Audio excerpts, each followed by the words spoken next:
Thank you so much, Mr. Jesse Lloyd Amos, for that kind introduction.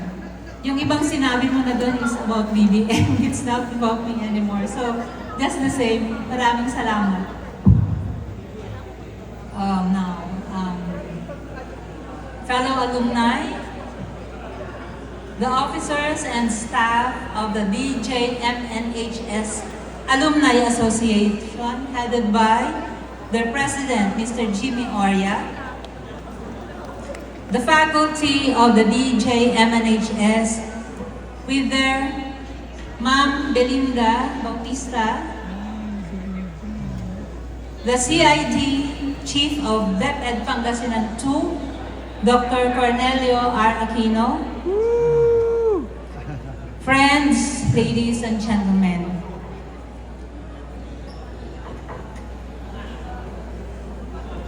I am honored and privileged for the opportunity to address you tonight on the occasion of the 7th Grand Alumni Homecoming of the Don Juan Macareeg National High School. When batch 1975 graduated, this was then a community high school, and it was about 7 years later that it was converted into a national high school. But now, as I look around, so much has changed. In fact nga, naligaw ako talaga pagpunta rito. So, to proceed, allow me to quote a few lines which may resonate with all of us alumni. This is from the American author Frederick Beckner. And I quote, "When you remember me, it means that you have carried something of who I am with you, that I have left a mark of who I am on who you are. It means that you can summon me back on your mind, even though countless years and miles may stand between us. It means that if we meet again, you will know me." End quote. We are here tonight to celebrate our memorable past with our high school classmates and batchmates who have carried something of who we are on who they are. We have come together not only to celebrate shared memories and to reconnect with friends, but also to make new memories as we forge new connections. On this night, we have also come together to celebrate the legacy of our alma mater. I am sure that a large number of tonight's attendees have traveled halfway around the world for this homecoming. I'm sure marami pong mga balikbayan ngayon. So we ask ourselves, personally, why are we attending this high school alumni homecoming? What are our expectations? I came across this article saying that the vast majority of people go to their reunions out of sheer curiosity to see how people have changed and look 10, 20, or 30 years after graduation. Totoo ba yan? Well, I hope we do not belong to that vast majority. I believe that class reunions hold a special place in the hearts of alumni, as they provide the opportunity to reconnect, reminisce, and strengthen the bonds formed during those high school years. We forget how much we miss our classmates until we see them again. To some of us, maybe, this is our first meeting with classmates since we left high school. But reconnecting and renewing the bonds of friendship are not the only reasons we are celebrating. We have also come to revel in nostalgia.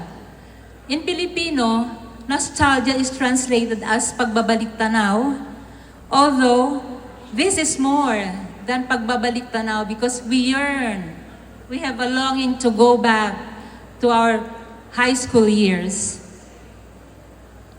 Before I go on, let me share this bit of trivia. Way back in 1975, our batch graduated during the martial law era. And in line with austerity measures adopted then, wala po kaming junior-seniors prom.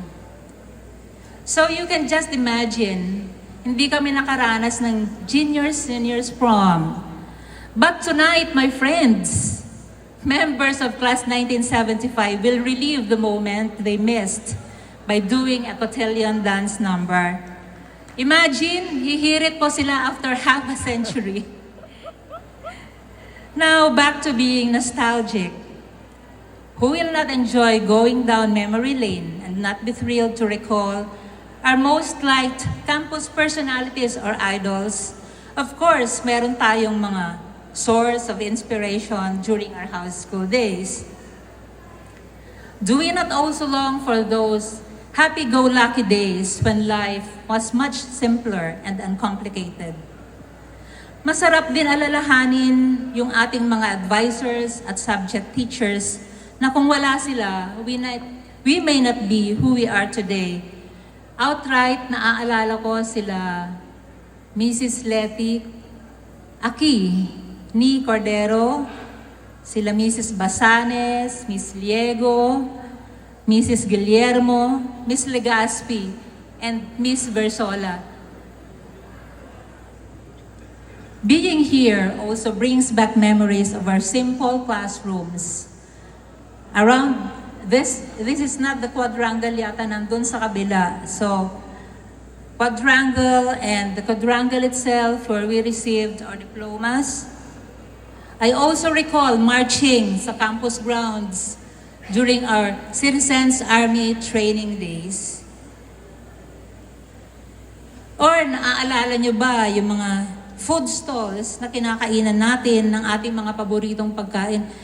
Sabi nga ni Ma'am Lorna, mga tinudok na mangga or santol across the highway. Or yung food stall ni Manang Jovita or yung store ni Mr. Corpus, kung saan kumakain po tayo ng pansit. I also recall enjoying the visits to the homes of our classmates sa nearby barangays, sa mga overloaded na tricycle rides whenever classes were cut short. Now, aside from reconnecting and nostalgia, we are also here to share updates about our lives or to exchange stories about our careers, families, and personal achievements. We may talk about where our chosen careers and paths have brought us, about our children and grandchildren, and how we faced and survived life's challenges. All these and a lot more. Many of us in class 1975 are now retired, so we have a lot of options before us. Do we engage in new activities or pursue new interests? Maybe travel beckons to a lot of us, or we may undertake projects which have taken the backseat while we were still employed. Maybe exploring the possibilities of social media is interesting, but there is nothing like coming face to face with our high school friends. I hope you agree with me on this. Through tonight's celebration, we are able to create new experiences and new memories as we mingle with our fellow alumni. Further, we have the opportunity to revive pride and to show support to our school, which has celebrated its 78th founding anniversary last year. We are proud that our alma mater is considered a premier public secondary institution in Region 1, as it offers specialized courses including a foreign language course and a special program for the arts. But then, how can we as alumni pay tribute to our school? Well, we can always share our available resources.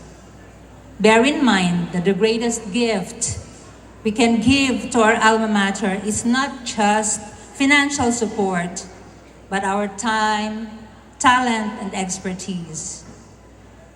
Thus, organizing and attending a reunion such as the one we are having now is a good way of celebrating our school's legacy. We can also pay tribute to our alma mater through social media by posting photos, creating videos, and other stories or achievements through Facebook, Twitter, or Instagram. We may also visit our school to find out what its urgent projects are and how we can donate or contribute. Lastly, favorite word, lastly, alumni can participate in school activities such as sports events or festivals, as well as mentoring current students to share knowledge, skills, and experience. It is worth remembering that giving back to our alma mater is not just an obligation, but an opportunity to pay it forward and make a difference in the lives of future generations. Before I close, I want to take a moment to express my gratitude to everyone who helped in making this alumni night a most memorable one for all of us. On this occasion, we also remember those who could not be with us and classmates who are no longer with us.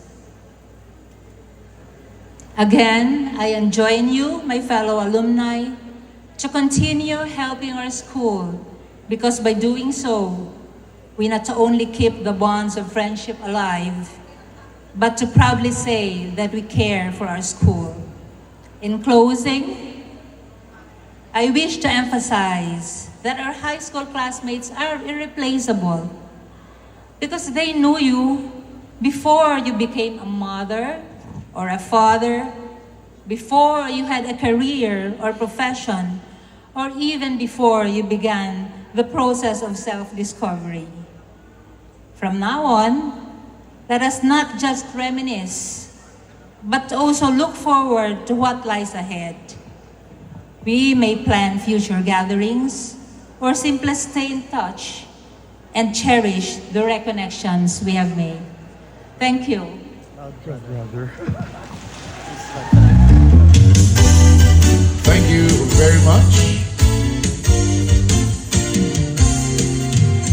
Miss Gladys Trinidad, Lorica from 1975 batch.